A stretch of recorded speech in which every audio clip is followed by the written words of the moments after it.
Mambo vipi mdau wa Hamasa? Karibu tena kwenye kijiwe chetu cha stori kali na mafunzo ya maisha. Leo nimekuletea mkasa mmoja mzito sana, unahusu dharau, siri nzito na mwalimu mmoja shujaa aliyeamua kuficha maumivu yake nyuma ya tabasamu. Kama wewe ni mpenzi wa simulizi zinazogusa hisia, basi video hii ni yako. Kabla hatujaanza, hakikisha umebonyeza hiyo button ya subscribe au follow na kutufuatilia kwenye TikTok au YouTube channel yetu ya Hamasa ili usipitwe na ubuyu wowote wa mjini. Twende kazi. Picha linaanza asubuhi na mapema barabarani. Kuna tajiri mmoja anaitwa Ken. Huyu jamaa ana gari lake kali, lakini akili yake iko kwenye biashara na haraka tu. Katika kukata maji kwa kasi, akampitishia mwanadada mmoja anaitwa Dorcas tope la hatari. Ken akashuka akijifanya anajua sana, akatoa burungutu la pesa ili yaishe. Lakini hapo ndipo walipokutana na mbogo. Dorcas hakutaka hata senti yake. Alimchana Ken live kuwa na pesa haimaanishi usiwe na adabu kwa wanaotembea kwa miguu.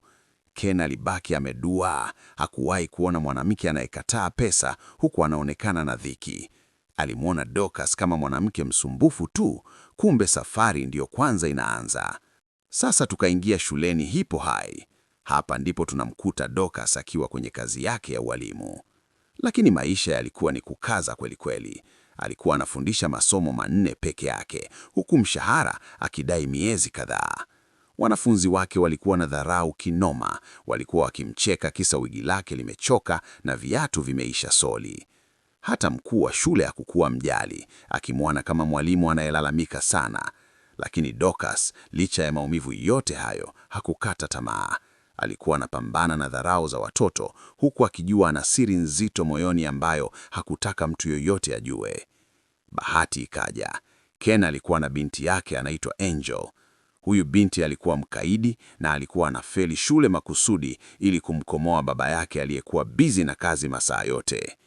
Ken alipogundua kuwa Dorcas ndiye mwalimu pekee anayeweza kumnyoosha binti yake, ikabidi amfate amuombe ampe mwanaye masomo ya ziada. Dorcas aliona huu ndio wakati wa kumnyoosha Ken. Akataja dau la pesa nyingi sana.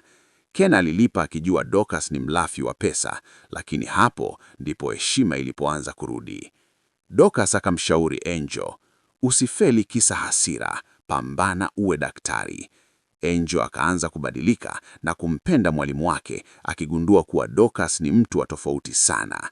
Wakati mambo yakiwa yameanza kukaa sawa, ghafla Dorcas akawa anakosa nguvu na kuzimia. Siri ikavuja, kumbe Dorcas alikuwa anapambana na kansa ya hatari. Ile pesa yote aliyokuwa anaikusanya kutoka kwa Ken na ile aliyokuwa anaipigania shuleni haikuwa kwa ajili ya anasa. Alikuwa anaitumia kulipia matibabu yake ya gharama ili aendelee kuishi na kuwasaidia watoto kama Angel. Kila mtu alibaki na butwa.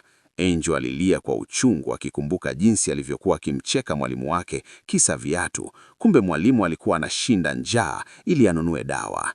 Ken naye alijiona mdogo sana, akigundua kuwa utu ni bora kuliko kile gari lake au pesa alizokuwa nazo. Hadi Dorcas anafariki, alikuwa ameacha alama isiyofutika. Alikuwa ni shujaa wa kweli aliyepigana mpaka mwisho. Movie hii inaitwa Heaven Must Wait na inatufundisha kuwa tusiwahukumu watu kwa muonekano wao, maana kila mtu ana vita anayoipigana. Kama stori hii imekugusa, dondosha komenti yako hapo chini na useme asanti mwalimu. Usisahau kulike video hii, share na marafiki, na kikubwa zaidi, subscribe au follow page yetu hapa Hamasa. Hakikisha unaangalia hii movie. Asante kwa kuwa nasi mpaka mwisho. Tukutane kwenye simulizi ijayo.